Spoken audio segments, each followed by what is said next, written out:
What is America? America is its shining seas. But America is also its lakes. Thousands upon tens of thousands of lakes. A water wonderland. And America is graced with the largest group of freshwater lakes in the world, the Great Lakes, with shorelines stretching over 10,000 miles. These are inland seas, dappled with some 35,000 islands.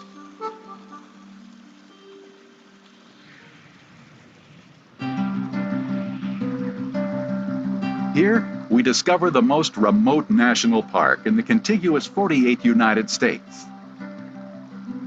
Isle Royale.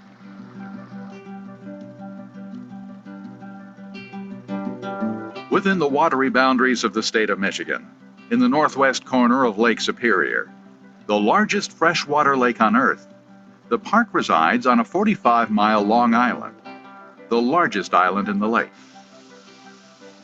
formed of glacier-scarred volcanic rock,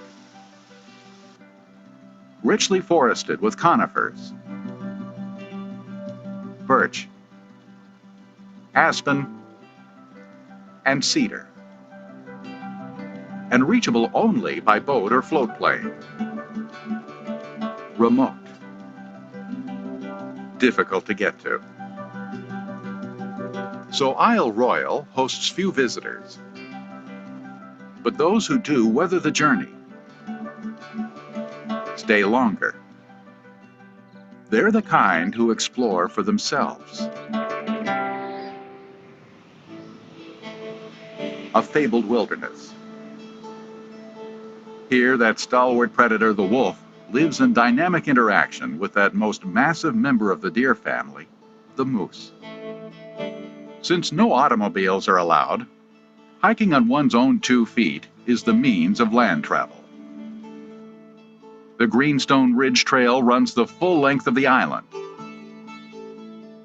This park is a backpacker's dream.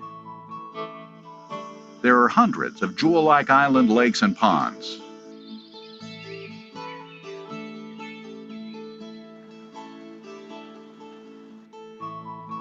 For critter watching, kayaking,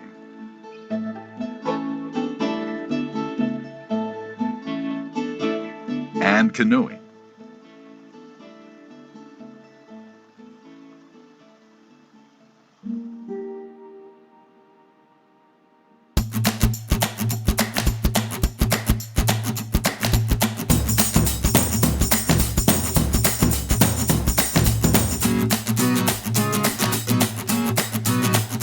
Trip to Isle Royale took us 2.5 hours to get to the first stop. As you can see here, we're on the boat. We're happy, excited to be going out there. It's me and Miss Turner and Miss Kay.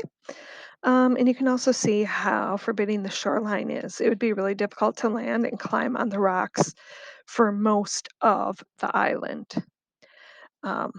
Here's a further out view as we were traveling past the island. It's pretty long. It's 42 miles long, so the boat takes about 7 hours total to go from Minnesota to Rock Harbor. As you can see in the picture on the right, it is an island that's not flat. It has ridges. So the climb to the top is 1,000 feet, which doesn't seem like much unless you are, of course, carrying a canoe and heavy packs. It's really kind of smoky because when we went, the Minnesota wildfires were pretty bad. And so smoke blanketed most of the area for the first few days we were there. Here's a map. You can see we're right at the edge and we're traveling along the island. There's literally no signs of life except for the occasional other boat. I should say no signs of human life. And everything you see is just completely wild. There's a lot of vegetation. It's very dense. Um, we started out at McCargo Cove Campground and we canoed and hiked from there all the way south. You can see Lake Ritchie on the bottom of your map. We actually went all the way south to the southern end of the island, where we met Lake Superior again.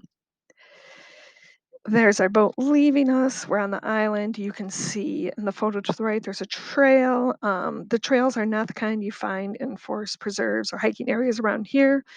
They reminded us of deer track trails. They're very thin, very surrounded by vegetation. And all this vegetation you see is vegetation that the moose will eat throughout the warm months to prepare for winter. If you stay on the Lake Superior side of the island, you get to stay in one of these shelters. They look pretty basic, and they are. It's just a wooden floor that you can put your sleeping bag on. But it's nice protection from the rain, and you get nice sounds of the breeze at night with the screen doors. The view to the right is one of the hikes that we went on. Again, you can see how thick and how tall the vegetation is all around us.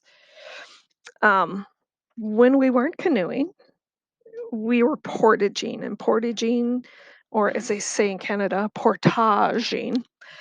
It does come from a French word, so that's why the difference in pronunciation. You have to carry all your gear with you. So here um, is Miss Turner going along a boardwalk, carrying the canoe on, balancing on top of her head and shoulders, as well as once we got in the water, you can see the view looking back from the canoe. 100% wilderness. Here's a view of the shore. Lots of beavers build homes along the shore with all of the fallen branches and trees. Miss Kay, right near the water on one of the lakes. This is Lake Siskiwit, which is the largest lake on the largest island in the largest freshwater lake in the world.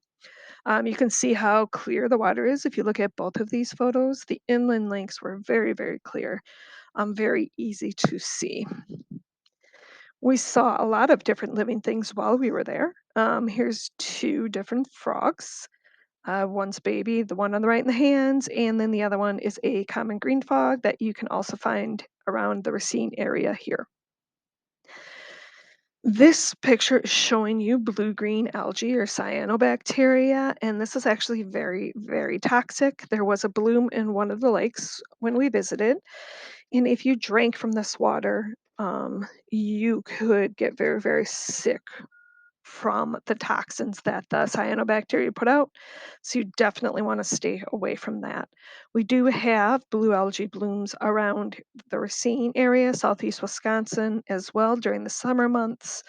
So if you ever see something of this color in a lake, stay out of that lake. Miss Kay, when she went on land when we were scouting for a campsite, came upon this moose track. You can see the size of it right there. It's pretty big. It is pretty big. This picture on the left, we were able to see a bull moose.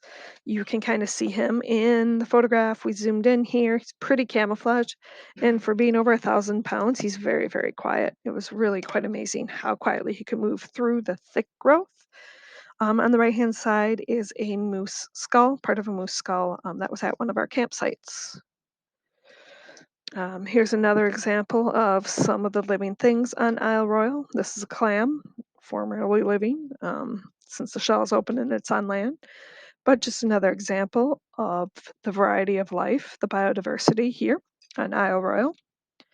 And finally, just for fun, this is a tree that the beavers were working on. And as you can see, compared to Miss Kay's head, um, it's quite a large tree that they got halfway through.